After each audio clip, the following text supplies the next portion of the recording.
आज हम यहाँ एकत्रित हुए कि ये सरकार भ्रष्टाचारियों की अब संरक्षणकर्ता बन गई है।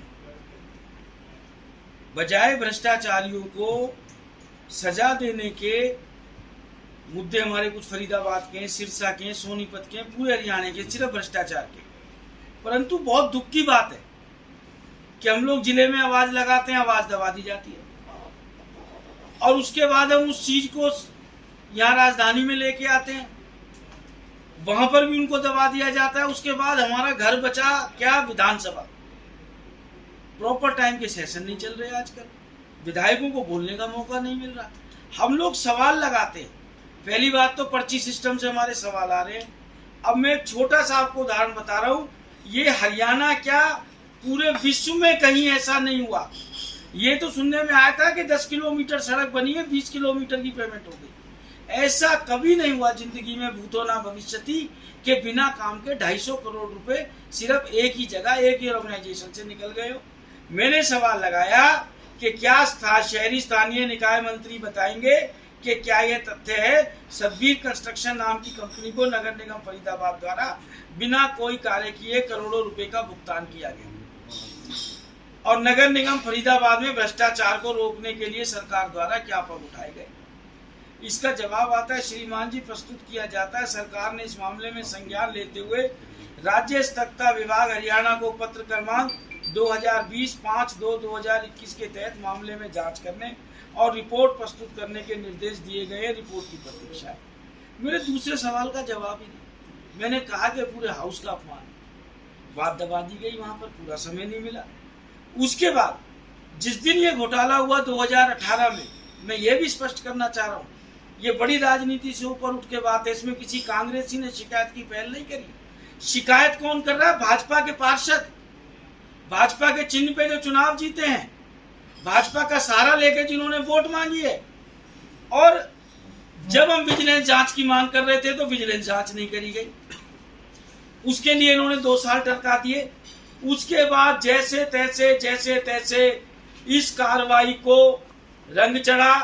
रंग चढ़ने के बाद जो हमारे तत्कालिक नगर निगम कमिश्नर थे, उन्होंने 19 मार्च 2021 को बड़ी क्लियर कट रिपोर्ट भेजी अपनी लिख के सरकार के पास कि इस कार्य में इतने की हानि हुई है और इनके खिलाफ कार्रवाई की जाए। कोई कार्रवाई करने का नाम ही नहीं है। उन्होंने बड़ा क्लियर लिखा है कि हमने, ये हमारी पावर के थे, ये हमने निकाल दिए।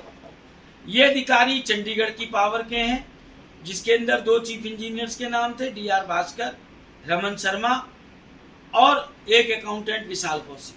तीनों के नाम लिख के 19 मार्च 2021 को तत्कालिक नगर निगम कमिश्नर ने चंडीगढ़ फाइल भेजी। सरकार को पता था कि इस पे सजा होगी, दोषी अधिकारियों को, उस कंस्ट्रक्टर को सजा होगी। उस सजा को दबाने के लिए उसकी विजिलेंस इंक्वायरी मांग करती, जबकि विजिलेंस इंक्वायरी का हासिल क्या हो रहा हमारे यहाँ। एक सड़क थी हार्डवेयर प्याली चौक, 2019 के अंदर उसकी विजिलेंस इंक्वायरी मार्क हुई है साहब, आज 21 आ गया। उस सड़क के अभी तक कागज जमा नहीं हुए विजिलेंस डिपार्टमेंट के, वो भी 2018 का मुद्दा है। सारे सिविल से जुड़े हुए केस हैं। 3 साल तो ऑलरेडी हो गए। उसके बाद आप उसी चीज को 2-2 साल कागज नहीं आए, 5 साल बिता दोगे, 5 साल बाद तो मौके पे सबूत ही नहीं मिलेगा। जबकि clear cut central vigilance commission की डायरेक्शन है कि आप टेंडर के बाद स्कोप ऑफ वर्क चेंज नहीं कर सकते। उसके बाद एक किस्सा तो सबसे अच्छा है इनका, नगर निगम के अंदर फर्जी एस्टीमेट की फाइल आई, पास हुई, पैसा बचते बचते रह गया, लाखों रुपए का घोटाला था। नगर निगम के कमिश्नर ने चिट्ठी लिखी चंडीगढ़ में कि hence draft of chargesheet to be issued to Shri Vivek Gill, executive engineer, and Shri Amit Chaudhary, assistant engineer MCF, are hereby sent to state government for approval and issuing being competent authority। और उसका हासिल क्या होता है साहब? बजाय चार्जशीट इशू करने के इन अफसरों की प्रमोशन हो जाती है।